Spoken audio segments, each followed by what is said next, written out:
ازيكم يا حبايبي؟ عاملين ايه؟ يا رب تكونوا بخير. اللهم صل وسلم وبارك على سيدنا محمد وعلى اله واصحابه اجمعين. عاملين ايه؟ وحشتوني.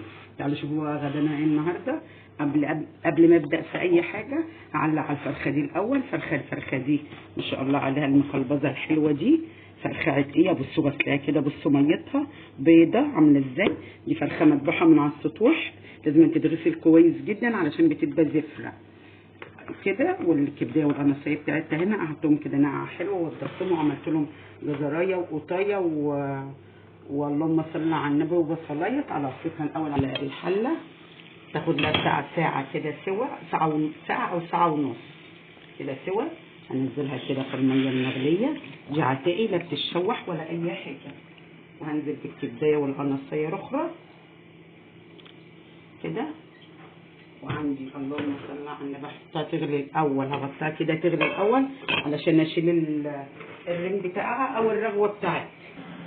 الغدي كده بصوا غديت ما شاء الله عليها. الفرخه رايقه وعامله ازاي. عندي اللهم صل على النبي بالبصلايه والجزرايه كده والقطايه معانا بالملح حسب الرغبه بقى وحسب الكميه كده.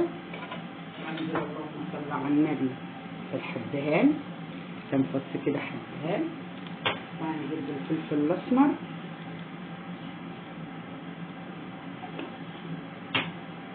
وهنجيب اللهم صل على النبي جوز الطيب وكم ورقه لوز، بس مش هحط لها اكتر من كده. وهوطي النار عليها بقى كده تلتين، مش هسيب النار عاليه قوي كده عشان تاخد راحتها في السوا وكده. اهي وطي النار عليها تلتين واروح مغطيها. جنب الفرخه اللي انا علقت عليها بقى المقلبزه الحلوه دي، ما تستاهلش كده غير محشي. جبت اللهم صل على النبي 3 كيلو بدنجان ابيض اهو، بصوا منقيه حلو ازاي اهو. وجبت ده 3 كيلو، وجبت كيلو ونص كوسه. يعني على فكره انا اول مره السنه دي اعمل محشي كوسه وفلفل وبدنجان، لسه ما عملتوش خالص، كنت بعمل ورق انا بكرم. جبت كيلو ونص كوسه، وجبت اللهم صل على النبي نص كيلو جزر، وجبت كيلو وربع فلفل رومي اهو منقيه ملون على اخضر كده، وجبت الخضره بتاعتها اهو، وجبت نص كيلو ليمون كنت محتاجاه في الثلاجه. تعالوا بقى اشوف انقور الحاجات الحلوه دي بقى ازاي. بس انا مش هعمل البدنجان ده كله النهارده عشان ده كده كتير عليا. اعمل نصه بس النهارده، وان شاء الله باذن الله انت يا رب النص الثاني بكره. هجيب البدنجان كده اهو، بدنجان اقطعه كده. انا بقى ما بعرفش اقور، اللي اتفرج بقى على فيديوهاتي من زمان ما بعرفش اقور البدنجان بمقوره خالص، ولا الكوسه ولا الفلفل ولا الجزر، ما بعرفش اقور بمقوره خالص. انا تقوري كله بالسكينه بتاعت السفره اهو. بصوا كده دي سكينه السفره اهي اهي، قوري كده بسكينه السفره ما بياخدش وقت والثواني. بصوا والقلب بتاعه طالع اهو، القلب كده حته واحده.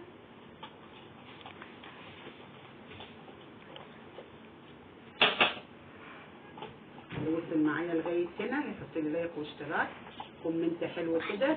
ربنا يخليكم يا رب، ما نحرم منكم يا رب ابدا، داخل مصر وخارج مصر والامه العربيه كلها، اننا مكملين كده مع بعض يا رب العمر كله. بس قورتها في ثواني، ما بتاخدش تقوير خالص، اسرع من المقوار برضو. وفي ناس بتقور بمقوار سريع برضو، بس بصوا اسرع من بالمقوار من كتير اهو. القلب كله حته واحده اهو كده، قورت اهو.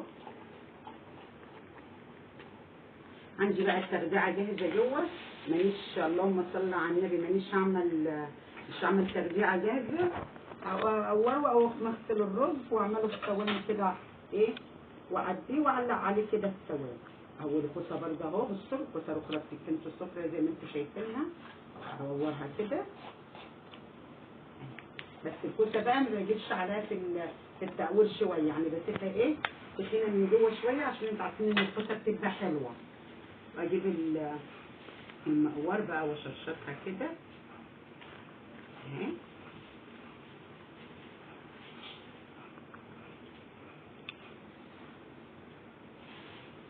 بعملها كلها بقى بنفس الوضع كده. بصوا كده. والجزر كمان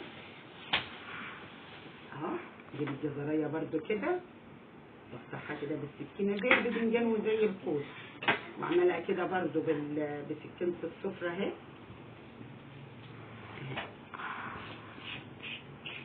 كده. الاول اهو تقوره بيبقى محشي، وبيخلي المحشي اللي جنبه عسل محشي. ومحشي الكوسه الجزر ده بيبقى مسكر وجميل اهو. بس بالراحه بقى وانت بتقوريه علشان ايه ما يتفتحش منك، عشان انت عارفه ان هو ناشف كده. شطشطه راخر كده زي اللهم صل على النبي الكوسه، عشان انا ما قشرتوش كده. احلى من التقشير. شطشطيه كده اهو، احلى من التقشير. بس كده الاول زي الكوسه والفلفل والباذنجان واللهم صل على النبي والفلفل، ما بقطعوش الدايره بتاعته كده بالسكينه. بصوا بنقصه كده كده، بيبقى ايه الفتحه بتاعته ضيقه علشان ايه ما يطلعش رز اهو. هنقول بقى مش هعمل برده الكيلو وربع ده كله، يعني هعمل منه حبه واسيب الباقي في الكلام. بصوا كده اهو. كده بقى هروح مخلصاهم وقايمه معبياهم على طول زي ما قلت لكم. عن واخرط الخضره واغسلها عند التغذيه واروح معبياه على طول. غسلت الرز اهو قلبته، وقورت الكوسه والفلفل والباذنجان والجزر وغسلتهم غسله حلوه قوي تحت الحنفيه اهو. بصوا الجزر اهو وريته بوريلكم من قريب اهو، ما شاء الله عليه. والباذنجان ولا واحده اتشرمت ولا كوسيه واحده اتشرمت اهو. بصوا كده هعبي بقى الباذنجان كله الاول، وبعدين ايه احط الكوسه، وبعدين فوق منه الفلفل اهو. جبت الحله كده وعوجتها كده. هحشي بقى كله بقى، هحشي الباذنجان الاول كله زي ما قلت لكم. الباذنجان الاول وفوق منه الكوسه والفلفل، او جنب منه عشان الباذنجان بيستحمل شويه عن الكوسه والفلفل اهو. هرص بقى الحله كلها كده اهو، واسيب فضه كده علشان الرز لما بيستوي بيطلع ما يبقاش البوس طالع بره كده. واللهم صل على النبي الجزر. بصوا الجزر اهو بيتحشي زيه زي المحشي ده عادة اهو. بصوا اهو كده. هكمل بقى الحله كلها وبعدين اسقيها اسويها على طول. حله المحشي اهي بصوا كده ما شاء الله عليها. حطيت الكوسه والجزر والباذنجان تحت، والفلفل على الوش عشان انتوا عارفين ان الفلفل ما بيستحملش اهي. بصوا ما شاء الله عامله ازاي. حمرت الفرخه اهو، حمرت الفرخه اهي. هرص بقى الصينيه، اجيب صينيه ثانيه وارصها بقى رصه حلوه كده بالمسكه عشان انتوا عارفين ان هو سخن. وده كان غدانا النهارده. اللي وصل معايا لغايه هنا حطي لي لايك واشتراك وكومنت حلو كده. اتفضلوا اتغدوا معانا واشوفكم على خير ومع السلامه.